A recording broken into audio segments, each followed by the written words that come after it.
Bonjour à tous! Dans cette vidéo, nous verrons comment installer un roulement sur un moyeu et sur un porte-moyeu. Ce sera présenté par l'INSA Racing Team que nous avons accompagné sur la saison 2023-2024 pour le Formula Student. Aujourd'hui, on se retrouve pour un montage de roulement sur un moyeu et sur un porte-moyeu de Formula Student, un type de véhicule de compétition. Comme vous l'avez vu, on vient de monter le premier roulement sur le moyeu. On va ensuite monter le moyeu comme ceci sur le porte-moyeu sur le moyeu, et on terminera par le dernier roulement qui sera maintenu en position grâce à un écrou en coche et à sa rondelle.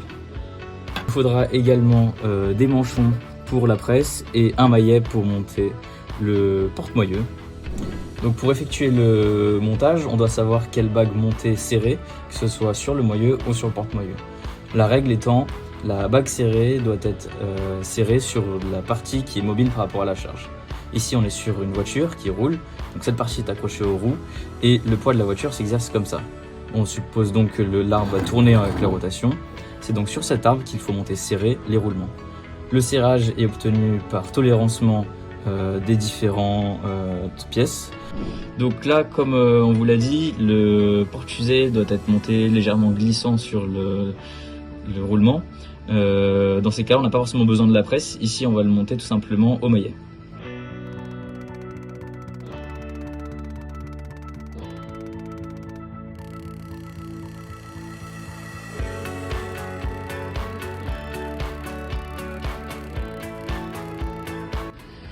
Maintenant que le roulement est monté, on sait qu'il est bien monté parce que celui-ci est arrivé embuté sur notre arbre ici, et également parce qu'il ne dépasse plus de cette partie-là.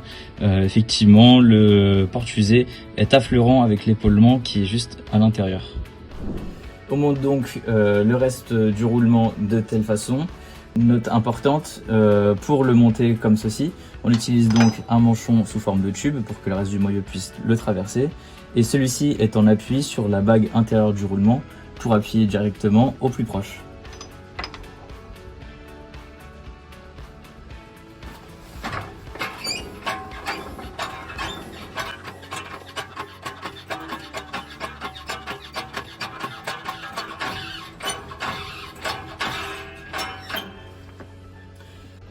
De même que précédemment, ici on a enfoncé totalement le roulement.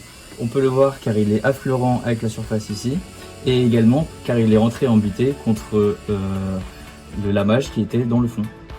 Donc on se retrouve pour la dernière étape.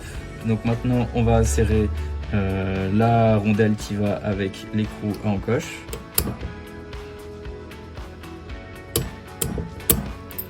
Et ensuite l'écrou en coche qui vient donc de façon filetée sur le moyeu, qui va descendre jusqu'en bas en butée, comme ceci. Enfin, il suffit de relever cette simple languette. Donc moi je vais utiliser un burin et un maillet pour faire cette opération.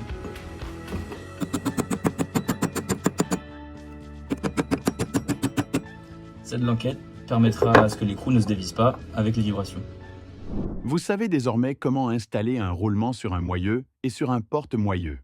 N'hésitez pas à consulter notre site internet pour en savoir plus. À bientôt pour une prochaine vidéo.